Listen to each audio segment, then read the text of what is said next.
Bienvenue dans le 16h, c'est un des grands chantiers du gouvernement. Comment mieux contrôler les chômeurs? Patronat et syndicats seront réunis au ministère du Travail dans 10 minutes à peu près.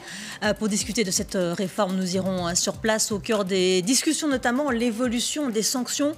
Pour en parler, nous sommes avec Claire Pochet. Bonjour. Bonjour. Vous êtes porte-parole du Mouvement national des chômeurs et précaires. Merci beaucoup d'être avec nous. Jordan Bardella, bonjour. Bonjour. Vous êtes porte-parole du Front national, délégué départemental en Seine-Saint-Denis et président du Front national jeunesse. Et puis nous sommes avec Renaud Pilat, journaliste politique à LCI. Mais avant d'en débattre avec vous, on va regarder les pistes de la réforme avec ce sujet d'Anne-Sophie Châtenay. Actuellement, un demandeur d'emploi qui rate sans motif valable un rendez-vous avec son conseiller Pôle emploi peut être radié des listes pendant 2 mois. Cette période pourrait être réduite à 2 semaines.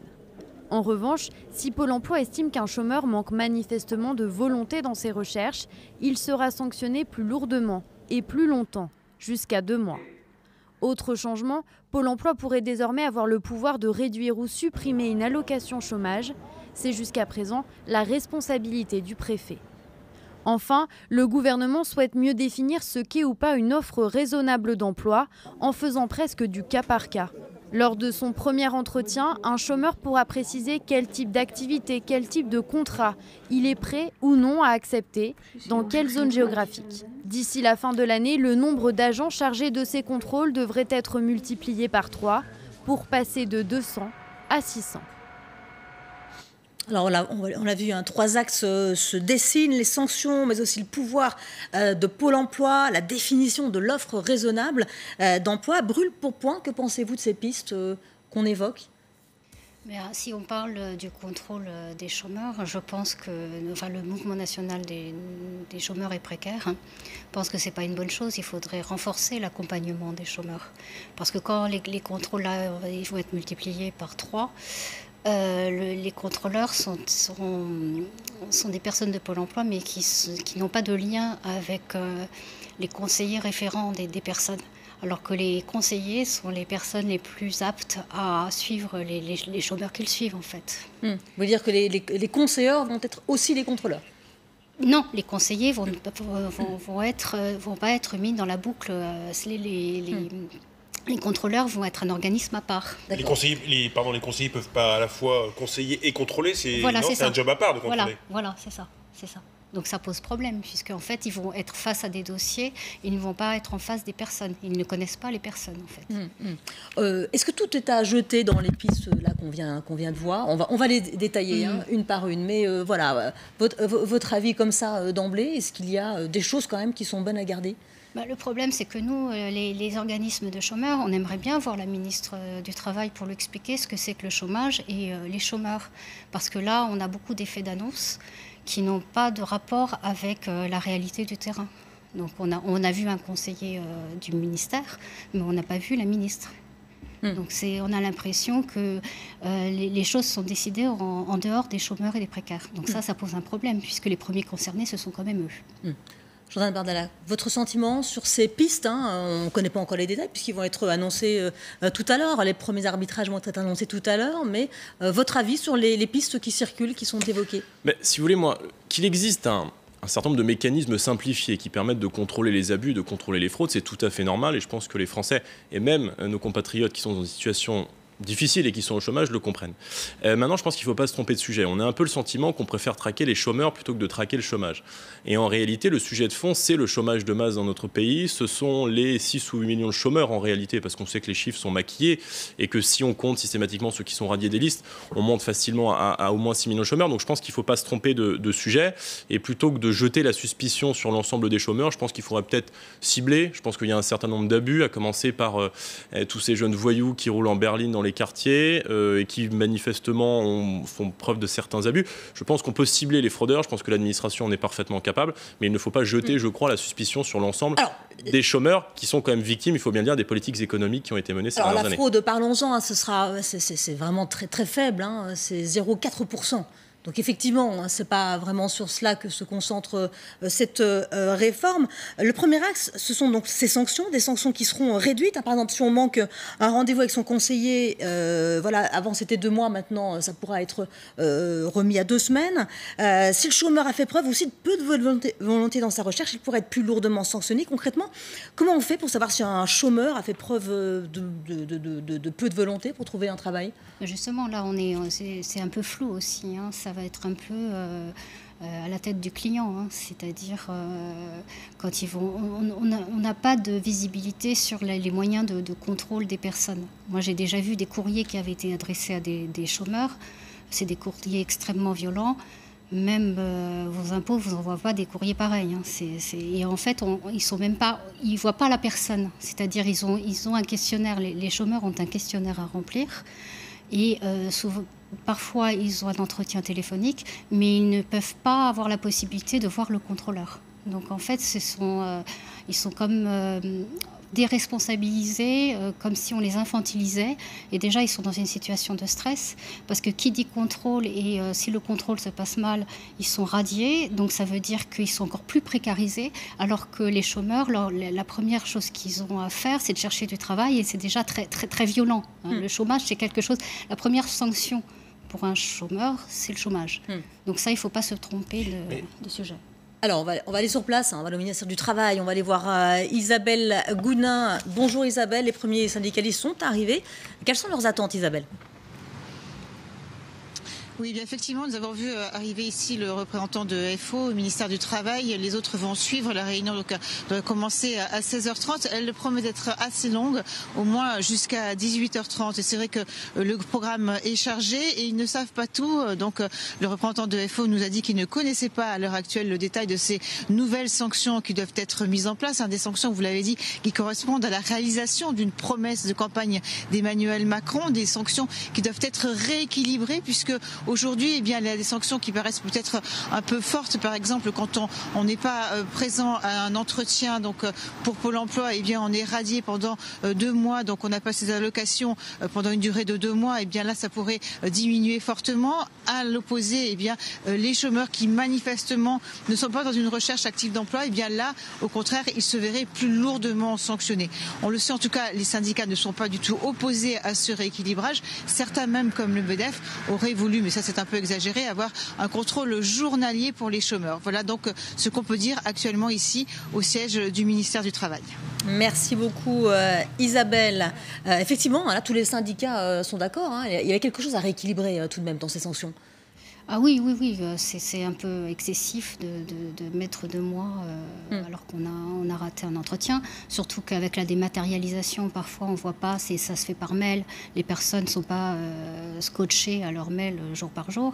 Des fois, les courriers ne viennent pas. Enfin, il y a des problèmes aussi à ce niveau-là. Hein. Donc, alors, le mythe du chômeur fraudeur, vous en parliez tout à l'heure. Je dis mythe pourquoi ? Eh bien parce que selon Pôle emploi, c'est une minorité, 0,4% des cas. Mais le problème, c'est que cette minorité, elle rejaillit sur l'ensemble. On va écouter justement Muriel Pénicaud à ce sujet.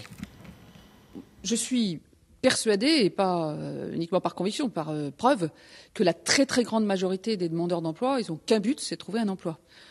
Par contre, il y a une minorité de fraudeurs et de gens qui non seulement abusent du système, qui est payé par la collectivité, par la mutualisation, garantie par l'État, donc finalement l'argent de tout le monde, mais aussi décourage les autres ou donne une mauvaise image. Donc comme pour l'URSSAF, comme pour les impôts, il n'y a pas de raison que les fraudeurs, qui sont une petite minorité, ne soient pas, continuent à être payés par l'assurance chômage. Alors, Jordan Bardella.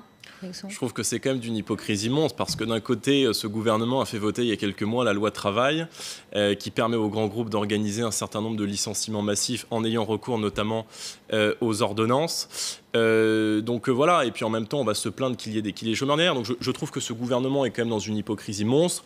On a l'impression, j'élargis un peu le sujet, que ce gouvernement conduit une politique économique de mort aux pauvres encore une fois. On le voit avec toutes les augmentations de taxes diverses et variées sur la CSG, sur le prix du tabac, sur le prix de l'essence, sur le prix du contrôle technique et sur cette lutte, cette traque, encore une fois, contre les chômeurs fraudeurs, dont d'ailleurs même l'aveu de la ministre Pénicaud nous dit qu'il y a quand même une infime partie de ces personnes qui sont au chômage.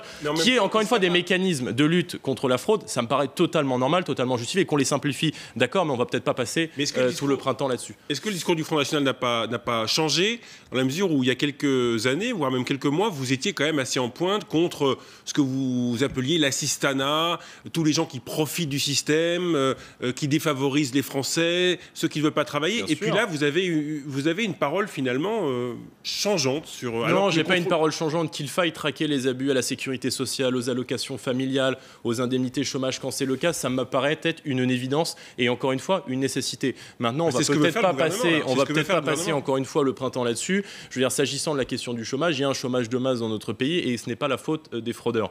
S'il y a un chômage de masse dans notre pays, c'est pour deux raisons. La première, c'est parce que nous avons un modèle économique aujourd'hui qui n'est pas adapté, qu'on livre nos entreprises à la concurrence internationale déloyale, que nos TPE, PME sont asphyxiés par une complexité administrative, par des charges, etc. Parlons de la directive détachement des travailleurs. Monsieur Macron nous avait vendu ces mesures contre la directive détachement des travailleurs. Il n'y en a jamais eu autant dans notre pays puisqu'ils ont augmenté de 48% sur l'année 2017. Et puis je pense qu'il y a une réforme à mener sur la formation professionnelle aujourd'hui. Et ça commence, d'ailleurs dès le plus jeune âge où on doit pouvoir, s'agissant des jeunes qui souhaitent s'orienter vers l'apprentissage ou vers des filières professionnelles, les accompagner.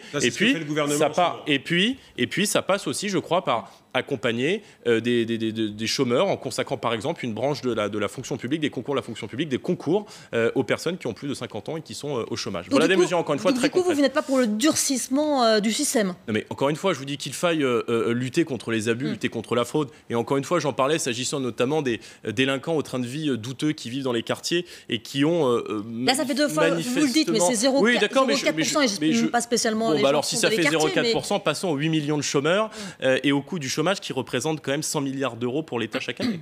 Non mais attendez, c'est pas le contrôle qu'il faut renforcer, c'est l'accompagnement. Et quand on dit assistanat, c'est pas de l'assistanat, c'est porter assistance à quelqu'un, c'est important. Je veux dire, c'est pas un gros mot. Et on se trompe aussi quand quelqu'un était au chômage, il a cotisé. Un chômeur, c'est un actif sans emploi. Donc il faut encore le répéter. Ça. Donc vous dites que ça ne va pas nécessairement remobiliser évidemment, déjà dans le terme contrôle, c'est extrêmement coercitif. Vous dites, on vous contrôle, mais on est très bienveillant. Il y a quelque chose qui est dichotomique. En même temps, je ne suis pas le porte-parole du gouvernement ici, mais je fais le questionnement. C'est pas extrêmement étonnant qu'il y ait dans tout système un contrôle, de savoir si finalement l'allocation reçue ne soit pas. Et je vous pose une question.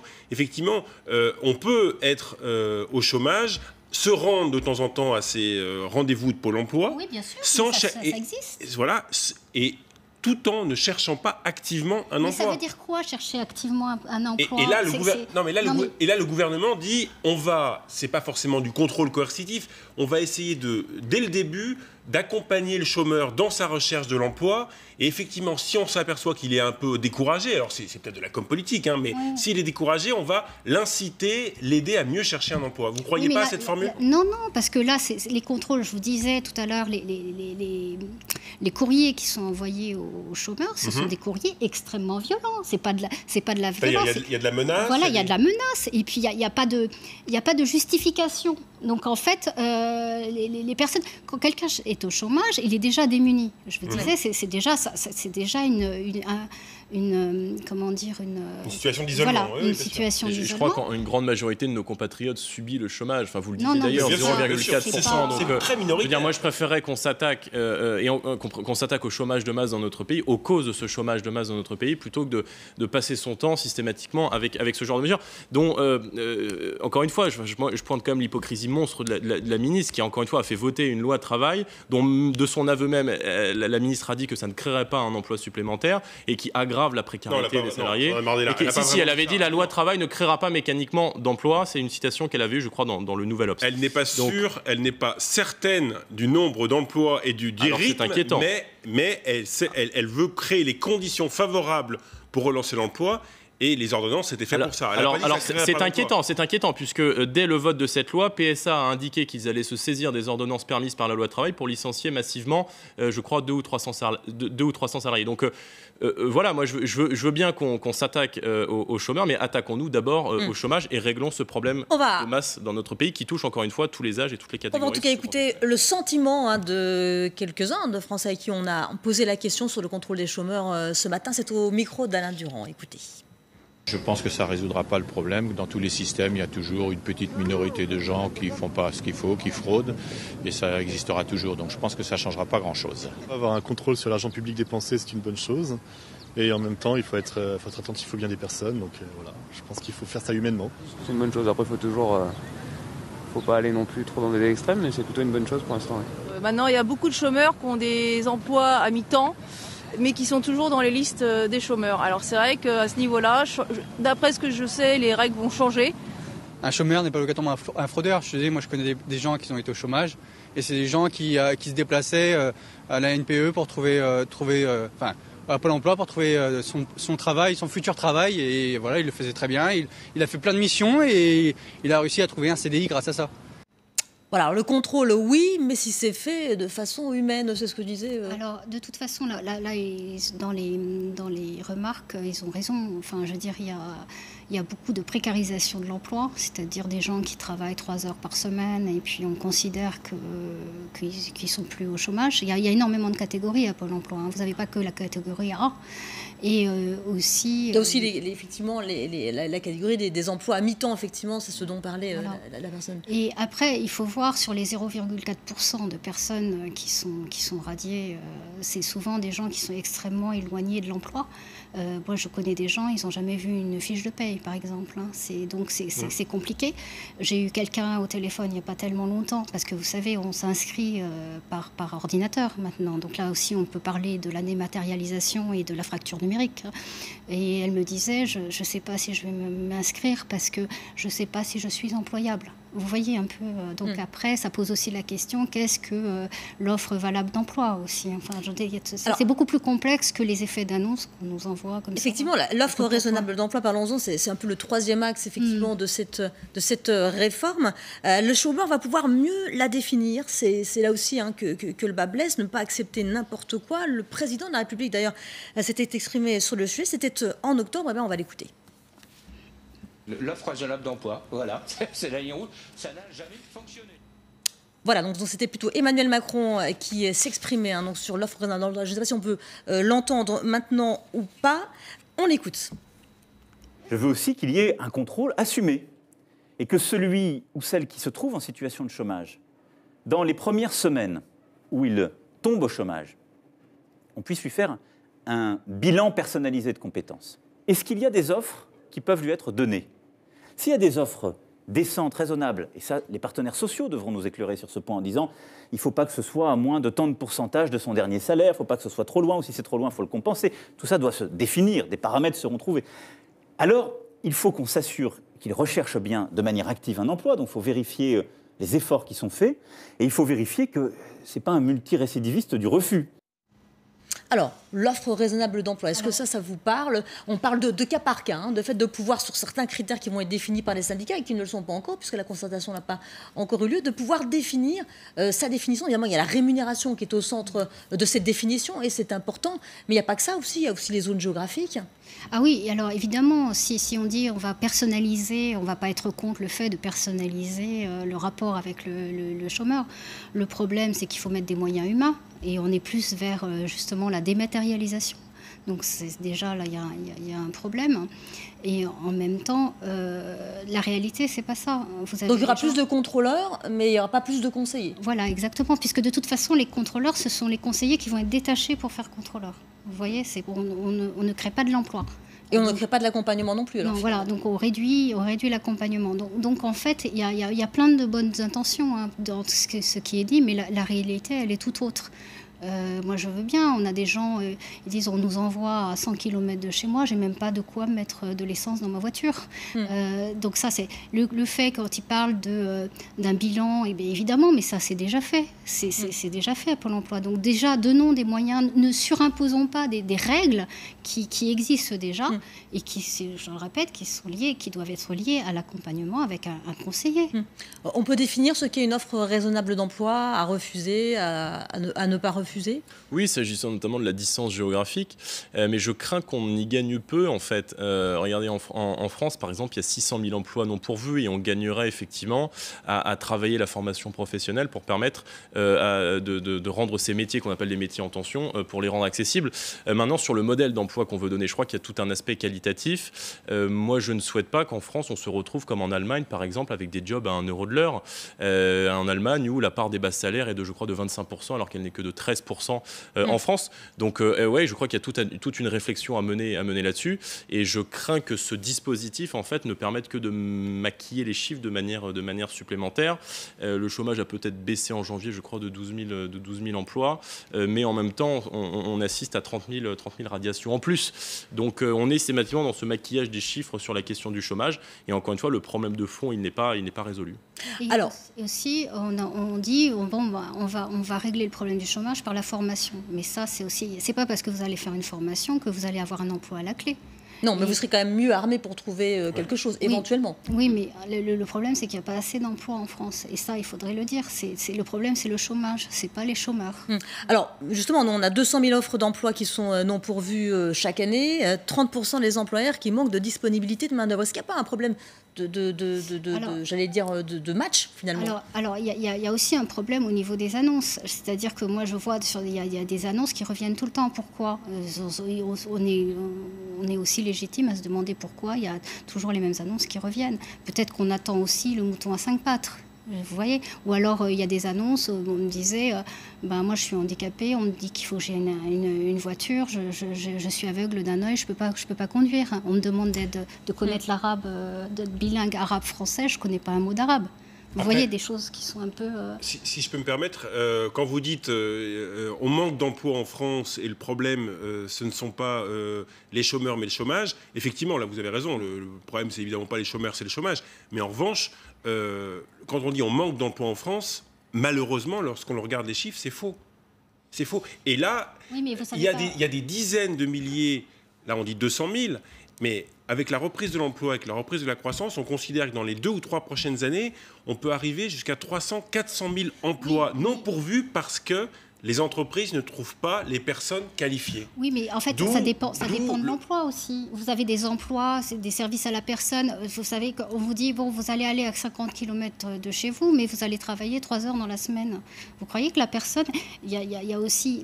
les chômeurs ont besoin de vivre, comme tout le monde. Après, à tout donc après, on dit, continuez comme ça, de toute façon, vous avez un emploi. Mais c'est quoi un emploi si on ne peut pas vivre, si on n'a pas les moyens de vivre avec? Oui, bien sûr, bien sûr. Oui, et quid des délocalisations, des entreprises qui ferment ici pour aller s'installer à l'étranger, quid de la directive détachement des travailleurs.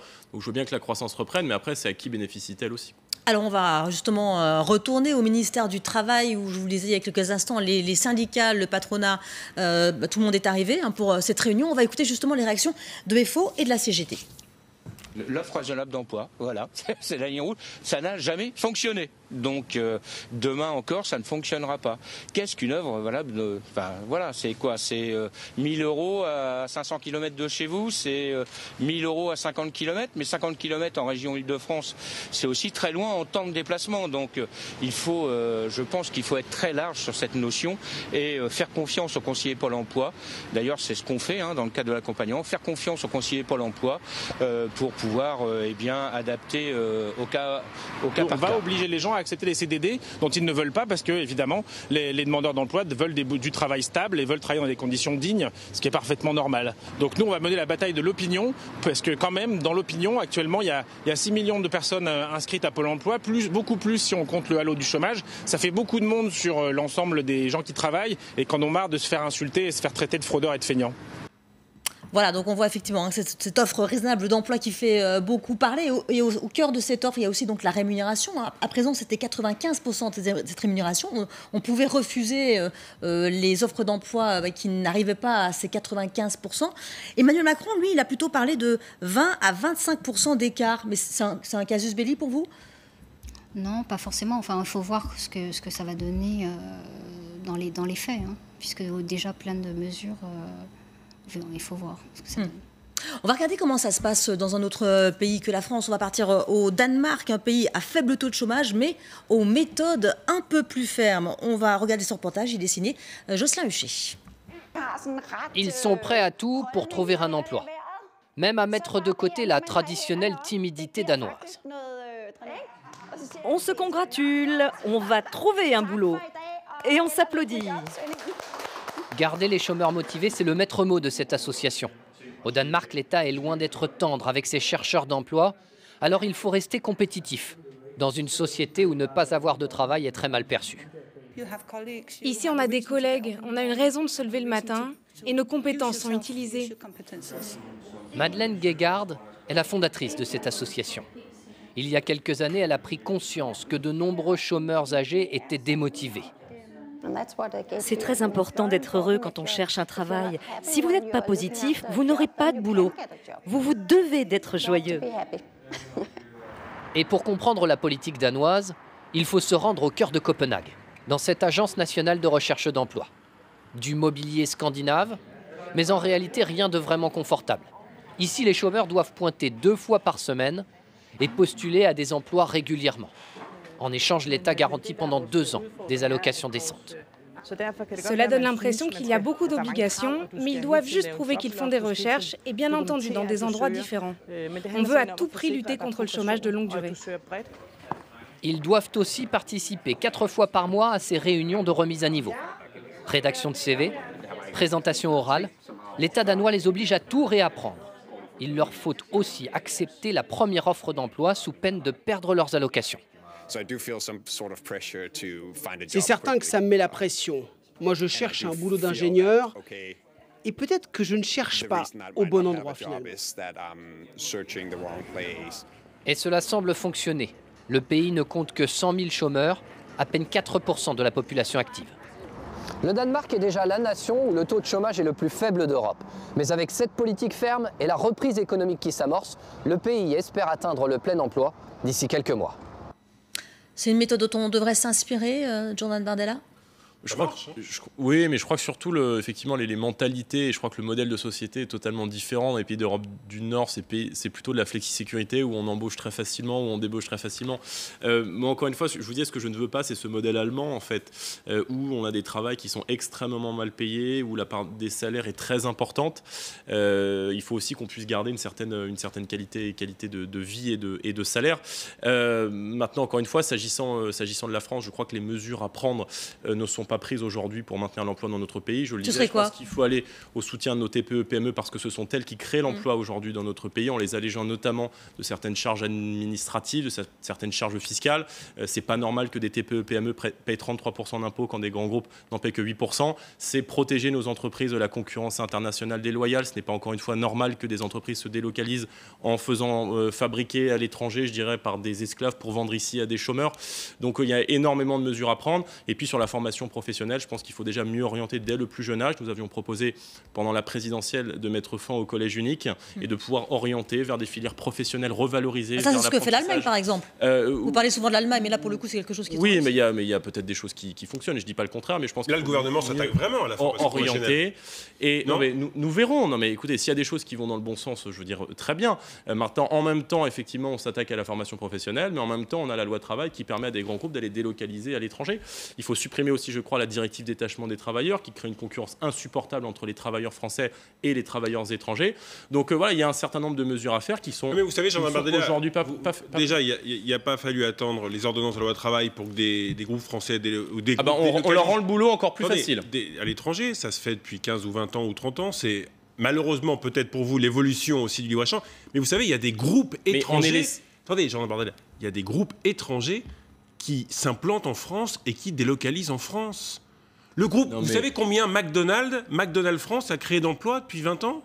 McDonald's, c'est un groupe américain. Non, mais c'est pas ça le problème. Le problème n'est pas que des firmes se démultiplient dans des pays différents. On est à l'heure de la mondialisation. Bah voilà. La question, c'est combien d'emplois industriels avons-nous perdus depuis cette mondialisation sur l'industrie, libérale? je suis d'accord. Il suffit de regarder la courbe de l'industrie qui est décroissante depuis une trentaine d'années. Je veux dire, les États-Unis mettent des droits de douane sur l'acier, par exemple. Le président Trump l'a fait. Quand Ford a souhaité se délocaliser au Mexique, le président Trump a menacé de mettre des droits de douane de 35%. C'est très défensif. Mais tous les pays, mais Monsieur Pilat, tous les pays qui fonctionnent économiquement dans le monde le fait. Les États-Unis le font. La Chine le fait. Enfin, je veux dire, tous les pays qui fonctionnent économiquement se protègent et mettent des droits de douane. Attendez, Jean Bardella, juste un mot. L'Allemagne n'a pas de barrière douanière, elle a plusieurs dizaines de milliards d'euros d'excédents budgétaires par an. Mais pourquoi? Mais parce que la monnaie, parce que l'euro, Monsieur Pilat, parce que l'euro est venu se calquer sur l'ancien marque. Elle a je veux dire, à choisi partir les du bons moment secteurs. où vous aviez une monnaie comme avec la France par exemple, qui avait une différence de taux de change de 30 à 35%, je veux dire, on n'est plus du tout compétitif. Enfin, l'Allemagne, c'est un cas particulier puisque l'Allemagne a bénéficié encore une fois d'une monnaie, de l'euro, monnaie unique qui s'alignait sur le marque et qui a encore une fois une part des bas salaires qui est beaucoup plus importante, qui est presque un quart comparativement à la France. Jean Bardella, ce projet de loi dont on parle, la réforme du contrôle des chômeurs, s'appelle liberté de choisir son avenir. C'est un peu le la liberté, c'est le grand mot d'Emmanuel de Macron. Ça, le mot ne liberté, pas subir, tout au nom de mais la liberté. choisir. Ne pas subir sa vie, ne pas subir son emploi, mais le choisir. Est-ce que c'est un message qui passe ou est-ce que ça passe plutôt pour de l'arrogance? En fait, c'est pas la réalité. En fait, c'est pour ça qu'on demande vraiment. Et c'est un message séduisant quand même. Oui, que, mais on peut tous les messages des gouvernements sont séduisants. C'est surtout ça. Non, parce qu'en fait, les chômeurs subissent beaucoup de pression. C'est pas vous allez faire ce que vous voulez. Il faut laisser les choses en l'état, ou il y a des choses à changer sur le traitement des chômeurs et sur. Évidemment, il y a des choses à améliorer. Pôle emploi s'est amélioré, par exemple, dans ces dernières années. Non ? Oui, en fait, il y a des choses. Il faut mettre plus d'humains. Une personne qui est en demande, qui est un chômeur, a besoin de contact humain. Donc, au lieu d'enlever les contrats aidés, de mettre des contrats civiques là, qui ne sont pas des contrats, faut embaucher à Pôle emploi pour qu'il y ait plus de suivi. Quand, je ne sais plus, ils doivent avoir des portefeuilles. En plus, ils appellent ça portefeuille, ça fait conseiller bancaire. C'est plus de 400 personnes à suivre. Comment voulez-vous suivre quelqu'un correctement si vous avez plus de 400 personnes à suivre D'accord, donc plutôt que de multiplier les agents pour les contrôler, plutôt multiplier les conseillers. Évidemment, je veux dire, multiplier les conseillers et garder le contact humain avec les chômeurs. C'est de ça aussi dont ils ont besoin. Il faut comprendre que les chômeurs sont des personnes extrêmement isolées. Et même dans leur recherche d'emploi, quand on dit comment vous allez contrôler des recherches d'emploi, des fois, les gens, ils font des lettres de motivation, ils envoient leur candidature, ils n'ont pas de réponse. Oui. Comment voulez-vous justifier ça en face d'un contrôleur ? Merci beaucoup Claire Pochet d'être venue sur RLC. Merci aussi à Jordan Bardella d'être venu. Restez avec nous dans un petit instant. C'est le journal de 18h. À tout de suite.